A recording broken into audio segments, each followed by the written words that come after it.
Salut, c'est Clément. Dans cette vidéo, je veux m'adresser aux gens qui se sentent soit surdoués, soit enfants savants, c'est-à-dire des gens qui se sentent un peu en décalage, qui ont le sentiment depuis tout petit d'être plus matures qu'à la moyenne, etc. Pourquoi? Parce que j'étais en train de lire un article de Ferenczi, qui est un psychanalyste qui est largement passé sous le tapis, mais qui est très intéressant à plein de raisons.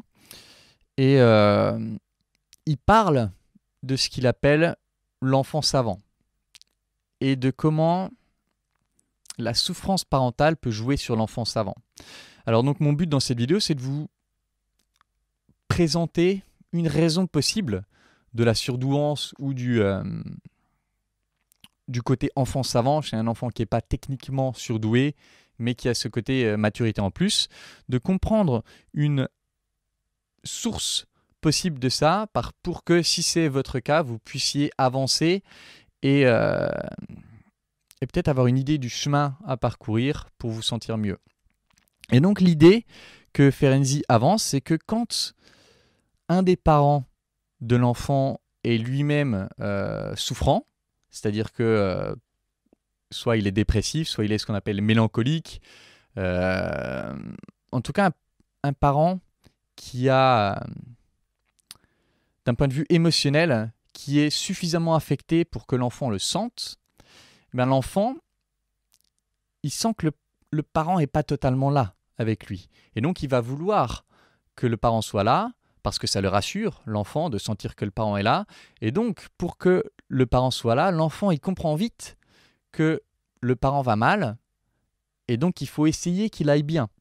Donc, l'enfant va commencer à se mettre en tête de soigner le parent.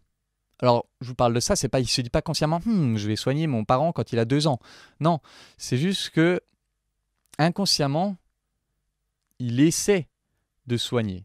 Inconsciemment, il essaie d'être ce qui fait que le parent va bien. Et donc, bien évidemment, que ça va l'inciter à devenir savant. Ça va l'inciter à comprendre, à essayer de comprendre ce qui se passe pour le parent, pour mieux pouvoir le soigner, mais aussi pour mieux pouvoir se protéger lui. Et donc, ça va stimuler le cerveau à un niveau bien supérieur à la normale et sur des questionnements bien plus profonds que les questionnements qu'aurait un enfant de 2 ans qui est juste de jouer, théoriquement. Là, il va vraiment essayer de comprendre la souffrance pour pouvoir la guérir et récupérer la relation de tendresse avec le parent en question. Et donc, il va vouloir devenir le médicament du parent et c'est ça qui va le pousser au côté savant. Alors certes, ça lui permet de se développer plus vite, mais ça le fait aussi se morceler. Parce qu'en gros, il pense tellement à ça qu'il ne pense pas aux autres trucs, aux autres activités qui lui permettraient de se sentir bien dans son corps, etc. Ferenczi, il prend l'image d'un oiseau qui vient picorer un fruit. Souvent, les fruits qui ont été picorés, ils vont devenir mûrs plus vite. Sauf que du coup, ils ont des trous partout.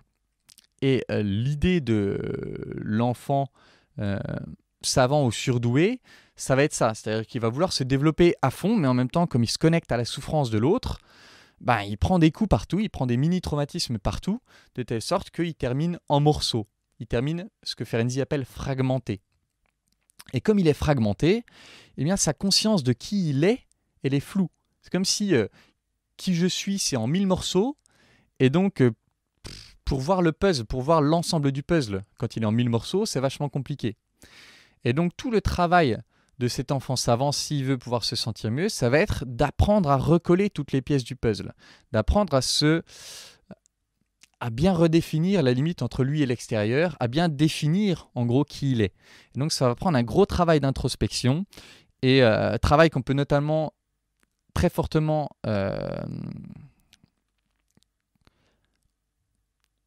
observer, très fortement nourrir par tout ce qui va être de l'ordre de la méditation, donc que ce soit la connexion authentique, qui est une forme de méditation relationnelle, mais aussi toutes les autres formes de méditation, comme méditation en pleine conscience, etc., pour vraiment que l'enfant devenu adulte maintenant, puisse de plus en plus finement faire la différence entre ce qui est à lui et ce qui est de l'extérieur. Ce qui vient de lui, ce qui vient de l'extérieur. Ses émotions à lui, les émotions de l'extérieur qu'il copie et donc se crée en lui.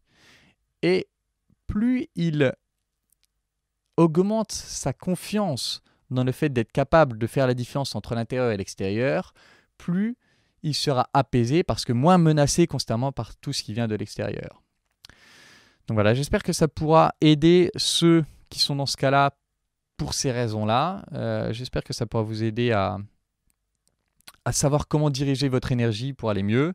Et puis, comme d'habitude, si vous voulez travailler avec moi, vous savez quoi faire. Vous pouvez postuler à l'école des guerriers. Le lien est dans la description. Et puis, on pourra se lancer sur ce chemin d'exploration ensemble et essayer de vous aider à unifier tous ces petits morceaux pour que vous vous sentiez enfin plus fort et enfin rassuré. Voilà, c'est tout pour cette vidéo. En attendant la prochaine, je vous embrasse et je vous dis à bientôt. Ciao.